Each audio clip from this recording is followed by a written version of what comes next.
Hello everyone, and welcome back to our channel. Hey, here's Puff. Puff's the car. You know him from previous videos on this channel. And here's Tumbleweed, the trailer. This is the little trash can trailer that we've been fixing up mostly for off-road, deep woods, remote camping.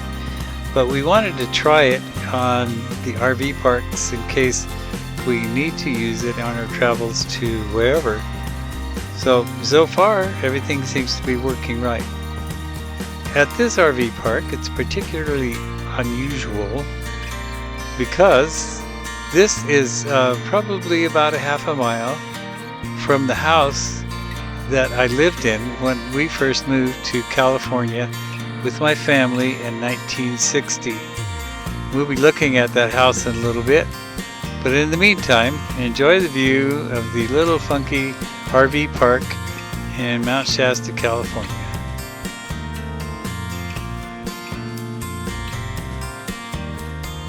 Okay, so check this out, guys.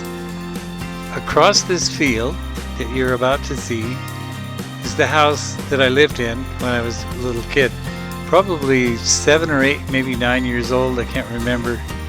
But in 1960, now that was a long time ago, and I'm afraid that the house is kind of buried in trees. We'll take a look here in a minute, but it was really hard to find. I pulled up in the neighbor's yard, which is this building right in front of us, this fancy barn, and they said, yeah, it's still there. So I didn't get a chance to walk there, but I did get a chance to fly it. So check it out. It's pretty interesting.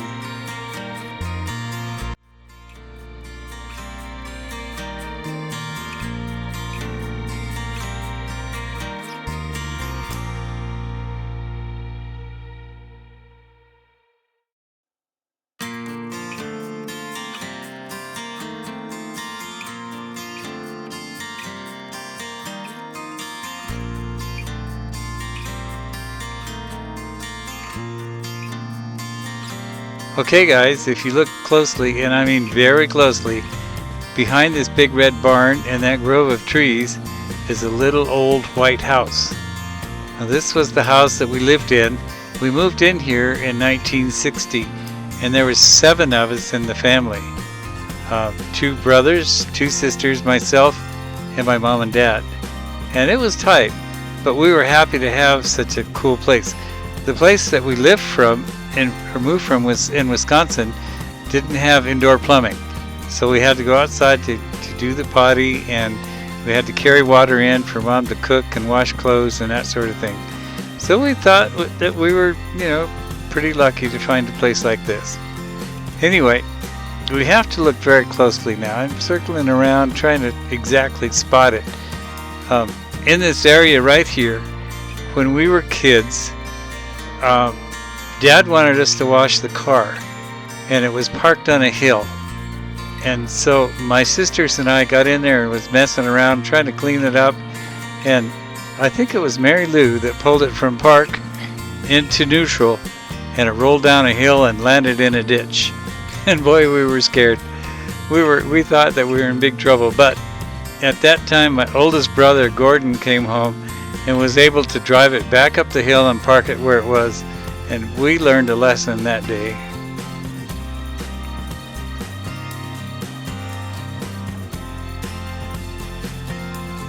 Now, if you look closely, as it circles around, there is a kind of a dark brown roof area right there.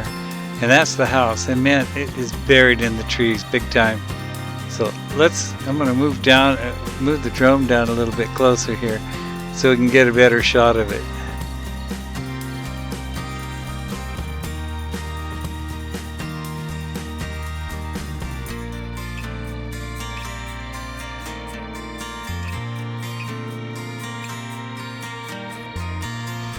Now, like I said, I was very young. I was probably 8, 9 years old maybe. So I don't remember a lot of this. I remember the location of the house. I thought it was pretty cool. At the time that we lived there, they were building Interstate 5, which was about 3/4 of a mile across some more fields from us. And it was kind of interesting for me to go out and watch all the big tractors and stuff like that working in the field. So yeah, here is, I don't know what that is in front of the house, but anyway, here it is. It's kind of spooky looking now. And I don't think it's been lived in for a long time.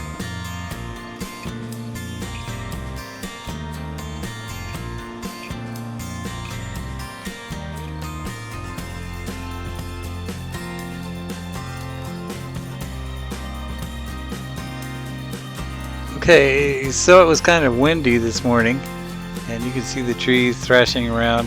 What I'm going to do is I'm going to turn the drone 360 degree, and just to find out what's below me, so if possible, I can move down and get a little closer look at the house. So let's see what happens here.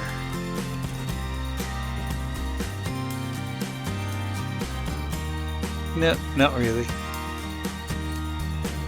Lots of trees in the way, and as you may know, trees and drones don't get along very well.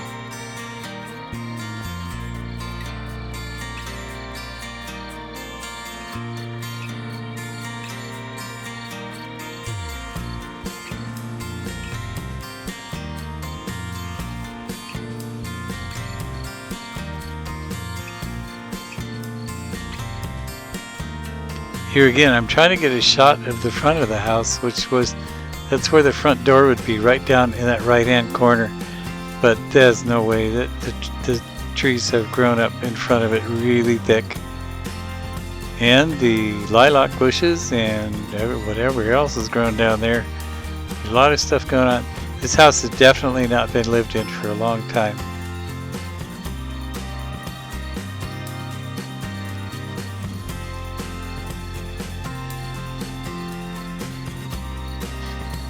Okay, I'm going to circle around to the back of the house. Oh, there's some French doors there, and I don't remember them as a kid. I think those have been added since we've lived there. The glass doors right below us there. And then we'll just keep on moving around to the back of the house. Somebody's added a hot tub. That wasn't there, of course, when we were kids. And that little porch right there, I remember that. I was responsible for keeping firewood in that porch for both heating the house and cooking meals. We had a wood stove that would do all of that, wood stove in the kitchen. And then if you look sort of center left, you'll see that rock fence, that pile of rock. That was a big deal. My dad tried to clear the property behind this house, and of course when I was a bad boy, that was be my job, is to pack the rocks over there and stack them up, and he was very particular about how they were stacked. So yeah, that was a memory. Can't see the rest of it now because the trees have grown up around it, but it was a pretty long fence.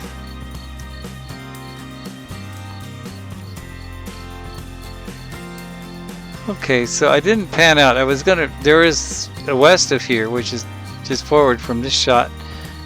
There's a little creek called Wagon Creek, and my sister and I would go and play in there quite a bit. And one day I lost my glasses in there, and I believe that they were fairly new glasses, and they didn't fit very well, and they just fell off, and they're probably still in that creek. But I can tell you one thing, Mom was not too happy with me. These are all houses that have been added, obviously, since we were there.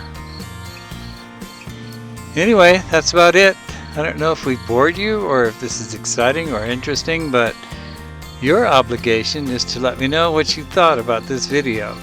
A little bit of my childhood, a little bit of history, and a look at an old house.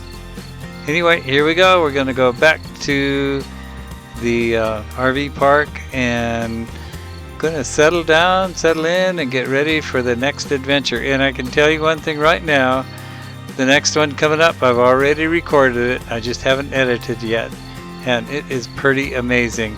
You'll be amazed, so be sure and stay tuned for that one.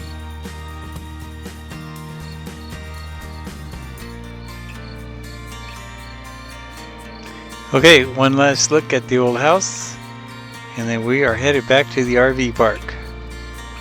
Thanks so much for watching, you guys. We appreciate it a lot. We put a lot of effort into these videos, and we would appreciate a thumbs up or a comment or even a subscribe if you guys haven't subscribed yet. Like I mentioned before, we have reached our 200 subscribers just recently, and that was our goal and before June. So we've managed to do that. So thanks again for watching. This is brought to you by Jim and Dee Ekman from Three Fingers Folly. Enjoy. And just a side note, we are going to a remote camp next time. There's no cell service, no electricity, no anything. So when we get back to reality, we'll get these videos pumped out. So be sure and keep watching for our channel. It could be a day or two, so be patient. Thanks for watching.